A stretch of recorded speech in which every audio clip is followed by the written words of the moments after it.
Nggak ada yang meragukan kehebatan Apple, teman-teman. Sebagai perusahaan teknologi, dia bolak-balik membuat inovasi yang mengubah bagaimana cara kita hidup ya dengan produk buatannya. Dia berhasil menciptakan produk dengan ekosistem sangat lengkap yang saling terintegrasi ya satu sama lain. Dikala banyak perusahaan menjual produk dengan OS buatan perusahaan lain dan saling pusing ya berkolaborasi untuk menciptakan produk experience yang seamless, Apple jadi salah satu perusahaan tersukses yang mengembangkan hardware dan softwarenya sendiri. Di saat ini, Apple juga jadi salah satu brand yang paling dikenal dengan pengguna yang juga paling loyal di dunia ya, dan pendapatannya jangan ditanya.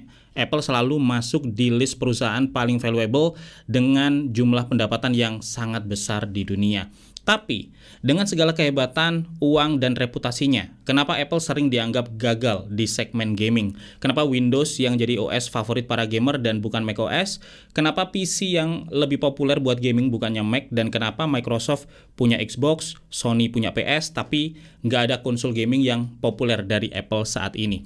Jangan salah teman-teman, bukannya Apple nggak pernah mencoba. Apple bahkan pernah jadi salah satu leader ya di ranah gaming, jauh sebelum raksasa gaming yang kita kenal sekarang ada. Nah, ketika mereka memperkenalkan Apple II di tahun 77, komputer ini sangat gaming friendly. Secara grafis udah berwarna, dia punya built-in game port ya yang support game pedal, support joystick, dan game controller lain. Bahkan Apple juga langsung menyertakan dua pedal controller ya buat main game. Komputer ini punya arsitektur terbuka di mana semua detail konstruksinya dipublikasikan yang sangat memudahkan ya buat developer untuk mengakses hardware dan membuat game yang optimal untuk Apple II ini. Dan ini membuat banyak sekali game yang dirilis untuk Apple II saat itu. Beberapa game yang hits ya di Apple II seperti Mystery House dan Karateka semakin meningkatkan popularitas komputer ini di ranah gaming. Membuat makin banyak lagi game yang dirilis ataupun diporting ya untuk Apple II. Aksesoris gaming pun untuk Apple II ini terus bermunculan. Bahkan Apple sendiri sempat merilis joystick yang semakin membuat Apple II series menjadi komputer rumahan yang enak buat gaming. Dan memang jadi salah satu yang populer kala itu. Nah, arah perubahan mulai muncul ya di tahun 81 saat Apple merilis Apple III yang lebih ditujukan untuk pengguna bisnis. Nah, ini berbeda ya dengan Apple II series. Apple III ini punya arsitektur tertutup yang membuat developer agak kesulitan dalam ngembangin game untuk komputer ini. Jadi Apple mengontrol ketat banget ya pengembangan software di Apple III dengan dalih ini komputer bisnis. Nah, akhirnya cuma ada beberapa biji aja nih game komersial yang dirilis di Apple III, yang mana salah satunya itu dibuat oleh Steve Wozniak sendiri. Memang Apple III ini bisa menjalankan game Apple II ya melalui emulasi, tetapi emulasi ini membuat game nggak bisa memanfaatkan power dan performa di Apple III secara maksimal.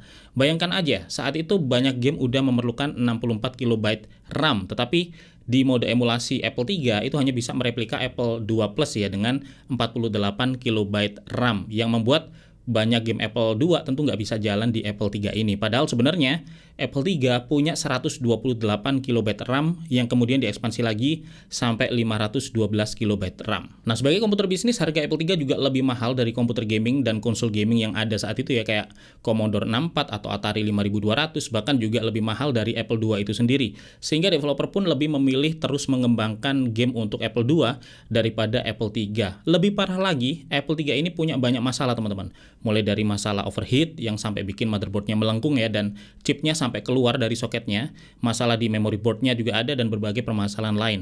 Nah, Apple mencoba memperbaiki situasi dengan merilis Apple III Revised dan Apple III Plus, tetapi karena reputasi yang udah terlanjur buruk, penjualan Apple III kurang begitu bagus dan akhirnya didiscontinue di tahun 84. Nah, di saat yang hampir bersamaan, Apple secara paralel mengerjakan Macintosh Project di tahun 79.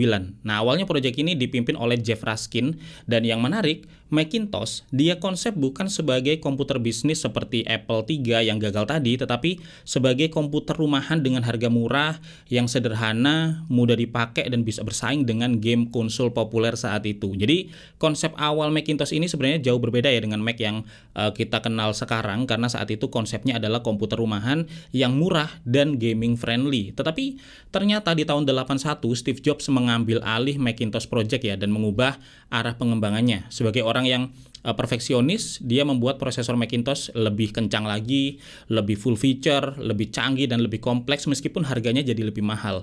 Jeff Raskin pun sampai resign ya karena menganggap proyeknya ini di hijack oleh Steve Jobs dan Macintosh sudah melenceng dari konsep awal yang dia inginkan. Dan ini diperparah saat John Sculley yang sebelumnya adalah CEO Pepsi ya, diangkat menjadi CEO Apple di tahun 83. Jadi Sculley melakukan agresif marketing dan beriklan besar-besaran saat Macintosh pertama kali dirilis di tahun 84 yang membuat harganya makin melonjak teman-teman, dari yang awalnya dikonsep sebagai komputer murah di harga $500 oleh Raskin ya, malah berakhir jadi komputer mahal di harga $2.495.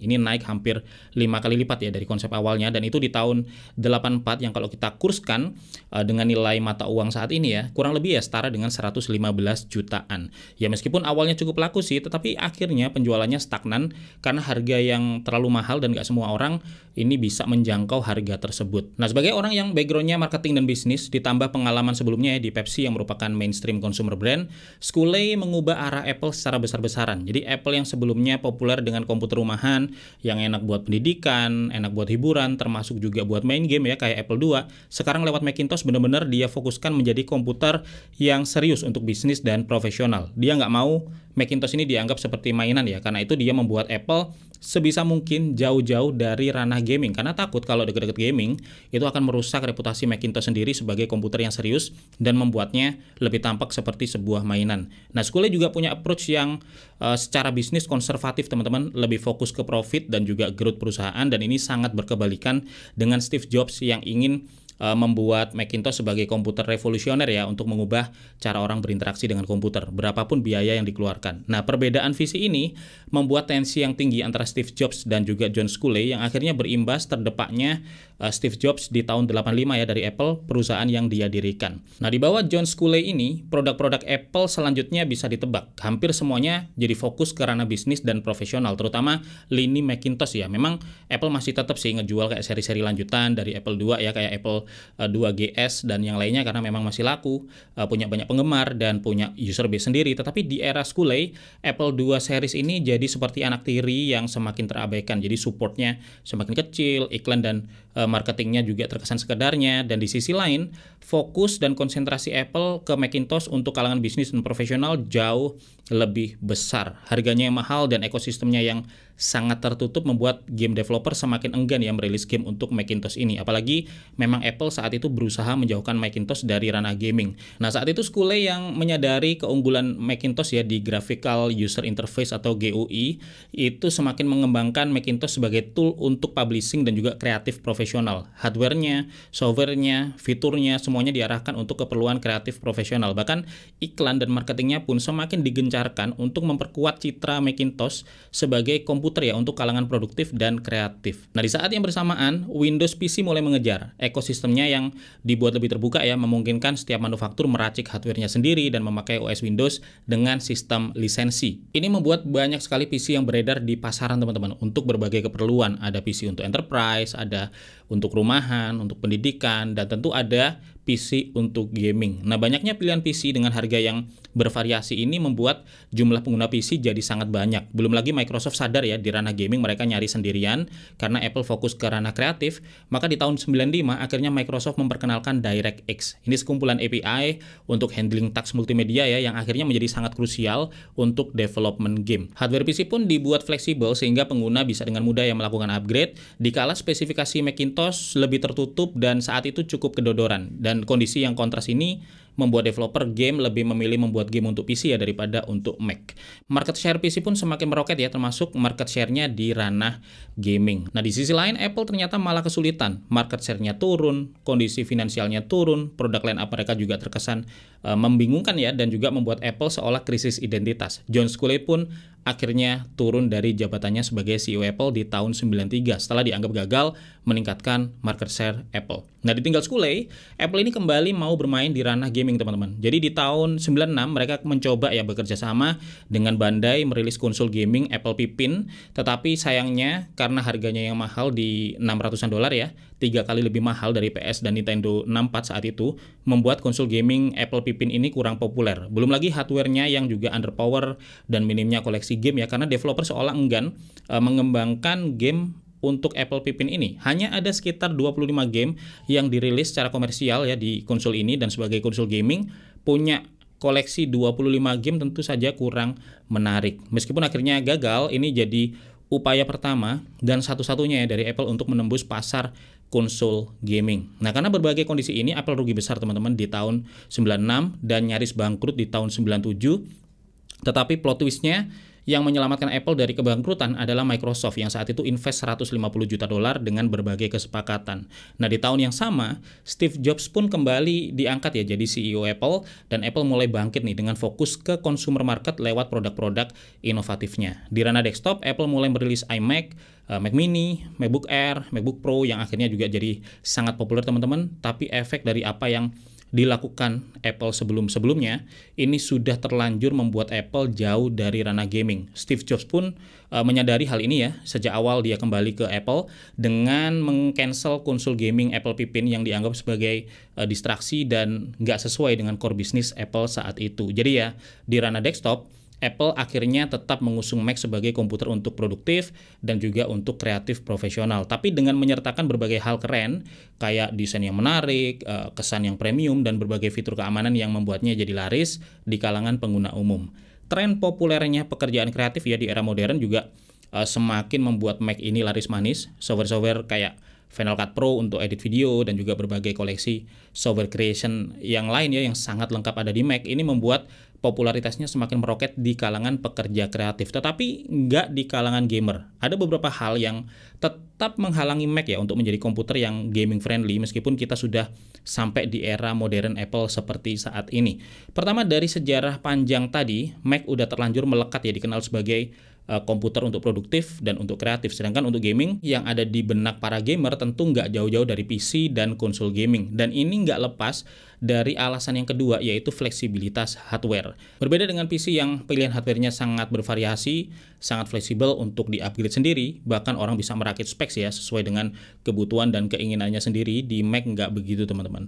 Racikan hardware-nya ditentukan oleh Apple, pilihannya sangat terbatas ya, dan untuk upgrade, jangan harap bisa se-fleksibel meng-upgrade PC. Bahkan semakin kesini, upgrade hardware jadi semakin sulit. Di era modern Mac yang menggunakan Apple Silicon, kapasitas RAM aja itu nggak bisa kita upgrade sendiri. Harus memilih varian RAM dari awal beli. Dan sekedar pakai eGPU yang dulu bisa ya di era Mac, dengan prosesor Intel, itu sekarang juga udah nggak bisa lagi. Dan alasan yang ketiga tentu karena harga, di mana Mac komputer ini memiliki harga yang cenderung lebih tinggi teman-teman dibandingkan PC di specs yang sama. Buat para gamer, merakit PC atau membeli gaming laptop yang memang ditujukan buat gaming ya bakal lebih masuk akal, apalagi selain GPU besarnya storage jadi hal yang juga penting ya buat gaming, dan Mac dengan kapasitas storage yang besar harganya sungguh sangat mahal. Dan alasan keempat ada di koleksi gamenya itu sendiri yang di macOS sangat-sangat minim teman-teman. Ini udah kayak fenomena ayam sama telur. Ketika market share Mac yang memang lebih sedikit daripada PC dan gamer yang pakai Mac juga sedikit, developer jadi kurang tertarik merilis game di Mac karena terbatasnya jumlah pengguna. Tetapi semakin jarang ada game yang dirilis di Mac, semakin sedikit juga gamer yang tertarik untuk pakai Mac. Dan ini tercermin kalau kita cek di Steam chart ya, misalnya 96,91% gamer di Steam itu pakai Windows dan hanya 1,32% yang pakai Mac. Yang dari sisi hitung-hitungan bisnis tentu jauh lebih menguntungkan ya untuk fokus merilis game di platform Windows daripada capek-capek ngeporting ke Mac. Dan nggak heran juga akhirnya dari 10 game populer di Steam hanya satu aja yang bisa dimainkan di Mac, yang tentu di sisi lain bikin gamer males ya pakai Mac karena jumlah game yang sangat terbatas. Jadi ini udah situasinya udah kayak benar-benar di lingkaran setan ya, sulit bagi Mac untuk bisa keluar. Tetapi jangan buru-buru berkesimpulan Apple gagal total di gaming, karena meskipun mereka terlihat stuck ya di hardcore gaming lewat desktop dan juga konsol, plot twistnya di mobile Apple sangat sukses. Jadi faktanya teman-teman, kesuksesan Apple di mobile gaming membuat pendapatan Apple dari ranah gaming ada di nomor 3 terbesar dunia, di atas Microsoft, di atas Google, di atas Nintendo, bahkan di atas studio gaming populer kayak Electronic Arts dan yang lainnya. Dengan pendapatan dari gaming mencapai 15,3 juta dolar. Bayangkan sebesar itu teman-teman. Dan ini data dari tahun 2021 yang posisi Apple ternyata juga tetap konsisten ya sampai di 2023 tetap di posisi 3 perusahaan dengan pendapatan game terbesar di dunia. Dan plot twist lainnya, industri gaming mobile ini sekarang jauh lebih besar dari konsol gaming dan PC gaming, dan terus diproyeksikan naik terus ya sampai di 2028. Artinya masa depan Apple di ranah gaming ini masih benar-benar cerah meskipun di desktop dan konsol mereka gagal. Nah, bagaimana plot twist ini bisa terjadi? Nah, ini tidak lepas dari diperkenalkannya iPhone di 2007 yang menggunakan touchscreen dan bisa terus connect ke internet ya, yang sangat ideal untuk mobile gaming. Terus disusul dirilisnya App Store untuk iOS di 2008 yang menjadi marketplace buat aplikasi termasuk game-game mobile. Lalu dilanjut lagi dengan dirilisnya in-app purchase ya di Apple App Store di 2009 yang memungkinkan developer mendapatkan uang dari transaksi mikro di dalam game-game yang free to play. Lalu dilanjut lagi dengan dirilisnya iPad di 2010. Nah, ini yang akhirnya jadi plot twist. Seiring dengan naiknya popularitas iPhone dan iPad, developer mobile game pun berdatangan merilis game-game mereka ke App Store. Ada yang berbayar, ada yang berlangganan, ada yang gratis ya dengan in-app purchase, tetapi apapun jenisnya, setiap ada transaksi melalui App Store, Apple dapat komisi dari 15-30%. Seolah belum puas, Apple merilis Apple Arcade ya di 2019, sebuah layanan gaming subscription yang memungkinkan kita untuk bisa main berbagai koleksi game yang ada di sana dengan membayar Rp99.000 per bulan kalau di Indonesia ya. Dan meskipun isinya bukan game AAA, tetapi banyak casual game terus berdatangan ke sana, termasuk Football Manager 2024 dan yang lainnya. Dan dari report terbaru, pengguna Apple Arcade ini bahkan sudah hampir sama dengan pengguna Nintendo Switch Online. Bahkan 2 kali lipat penggunanya, lebih besar dari Ubisoft Plus dan juga Nvidia GeForce Now. Dari proyeksi JP Morgan, pendapatan Apple dari musik dan gaming termasuk Apple Arcade ini diproyeksi bakal naik sampai 36% di 2025 sampai $8 juta. Nggak berhenti di situ teman-teman, Apple juga terlihat masih berjuang ya untuk mengeluarkan Mac dari lingkaran setan itu. Mereka pernah merilis eGPU support di Mac yang berbasis Intel untuk mengangkat performa grafis Mac ya, termasuk saat dipakai gaming, tetapi akhirnya support eGPU ini hilang begitu Mac memutuskan untuk beralih dari Intel ke Apple Silicon. Nah, beralihnya Mac ke Apple Silicon di 2020 ini membuka lagi peluang Mac untuk bisa masuk ke ranah gaming karena sama-sama berbasis ARM. Akhirnya layanan game kayak Apple Arcade di iPhone dan iPad itu bisa dibawa juga ke Mac. Developer yang bikin game untuk iPhone dan iPad juga bisa lebih mudah ngebawanya ke Mac ya tanpa banyak modifikasi. Dan yang paling gres ya, di tahun 2023 kemarin Apple memperkenalkan chip silikon baru yaitu Apple M3, dan di seri M3 mereka menghadirkan fitur-fitur GPU kayak ray tracing, mesh shaders, dynamic caching dan yang lainnya yang sangat potensial ya untuk membuat Mac powerful dipakai gaming. Dan gak cuma itu, Apple juga merilis game porting toolkit untuk mempermudah developer game di Windows memporting game mereka ke Mac. Ditambah lagi dengan diperkenalkannya Metal FX ya untuk rendering skin kompleks yang lebih efisien di Mac. Dan di sini ada tanda-tanda kalau Apple pengen menarik game-game AAA ya untuk hadir ke macOS dengan menyediakan fasilitas dan mempermudah proses portingnya. Bahkan di macOS Sonoma, Apple akhirnya merilis fitur game mode biar performa lebih optimal ya saat dipakai ngegame. Upaya-upaya di Mac ini tentu masih perlu menunggu respon dari developer game. Apakah dengan segala teknologi dan juga fasilitas yang diberikan ya kemudahan-kemudahan itu mereka bakal tertarik memporting game AAA mereka ke Mac. Tetapi masih ada satu lagi plot twist yang disiapkan Apple untuk menguasai ranah gaming di masa depan, yaitu Apple Vision Pro. Mixed reality dan spatial computing di Apple Vision Pro bisa jadi sangat potensial ya untuk keperluan gaming, terlebih integrasinya dengan App Store yang sudah kuat di mobile gaming dan dengan platform M2 chip ya yang juga dipakai di Mac dan sama-sama berbasis ARM seperti iPhone dan iPad. Developer bisa mengusung game iPhone dan iPad mereka ke Apple Vision Pro juga, membawa gaming audience baru ke perangkat yang baru dengan memanfaatkan kekuatan ekosistem di App Store mereka. Jadi meskipun babak belur ya di ranah desktop gaming dan juga gaming konsol, ternyata diam-diam Apple punya plot twist untuk bangkit di ranah gaming melalui mobile gaming, bahkan menggunakan kekuatannya dan kemenangannya di mobile gaming ini untuk coba membangkitkan lagi ya Mac yang masih terjebak di lingkaran setan dengan harapan bisa terangkat lagi teman-teman di desktop gaming. Dan Apple Vision Pro rupanya jadi plot twist yang dipersiapkan Apple untuk menguasai gaming mixed reality di masa depan.